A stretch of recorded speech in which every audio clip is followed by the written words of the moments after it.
I have to admit, potatoes don't really excite me that much. But this potato recipe went super viral with millions of views on each video. Can a potato recipe really be that spectacular? To find out, I rolled out my Napoleon Kettle Pearl BBQ, loaded it up with charcoal and fired it up with a couple of fire starters. Picked out a log of European oak, chopped it into small pieces of smoke wood, and then dialed in the barbecue to smoke at a temperature of 120 degrees Celsius. Because for the beef broth, I got this beautiful oxtail and beef bone. I smoked these until they had a mahogany red color and then finished them off over the charcoal for the Maillard effect and a little bit of that char flavor.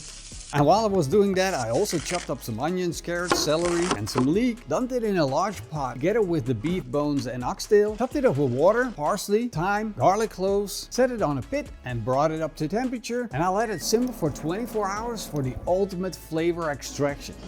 The key thing is to not boil your stock, but let it slowly simmer, because a boil will push fat into the liquid and kills delicate flavors. You'll end up with a grease, harsh tasting stock instead of a clean, clear broth. So the way that I do it is I take a small thermometer like this chef stamp and measure the temperature.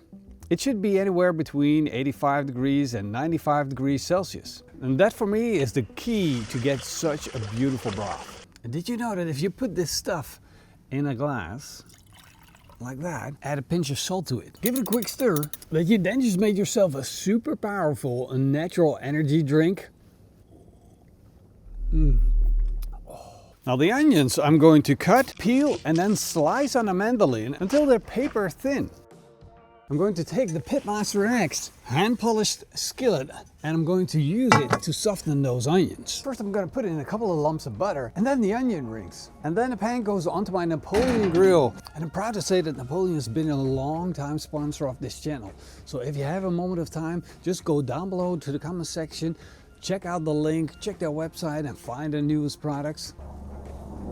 Helicopter, again, big one. Military, probably. I'm cooking these onions really slow. I'm sweating them because I don't want any of it to turn brown.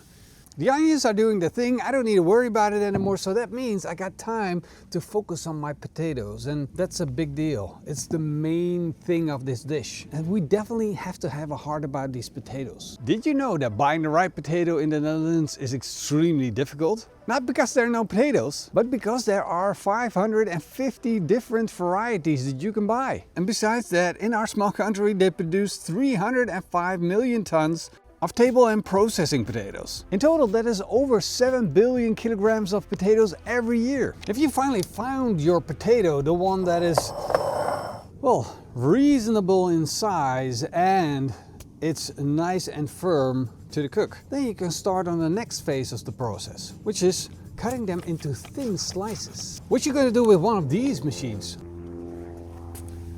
airplane.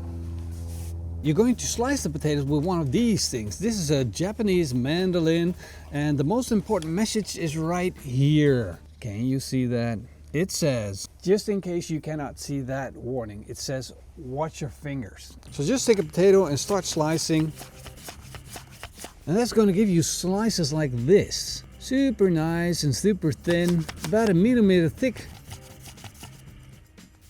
We need to take a look at the onions because you can see that the onions are super soft and they're starting to get that little brown and want to stop here. This is the point where we say, okay, that's enough. So I'm going to shut down the Napoleon just by turning off the knobs right there and there. Close the lid so we can go back to focusing on the potatoes. And look at this, a big pile of sliced potatoes. I'm going to take that pan off the barbecue. First, I'm going to add some beef broth to the onions, making them soft and spread out at the bottom of the pan. And then I'm going to apply the first layer of sliced potatoes. I'm just going to keep going until I covered all of the onions. Then I'm going to add some of that delicious beef broth because that is going to bring flavor to this dish. Then another layer of sliced potatoes, more beef broth, and of course a sprinkle of salt because there's no salt in the beef broth and no salt on the potatoes yet. And finally another layer of sliced potatoes because why not?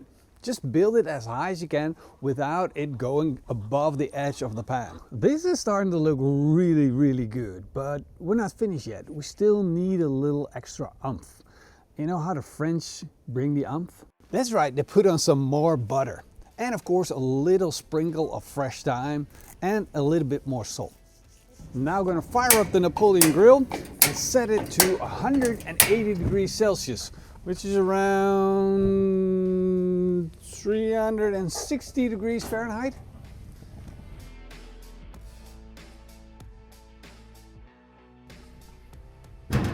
Potatoes have been on for about an hour and 20 minutes on 180 degrees Celsius, and I think they're about done.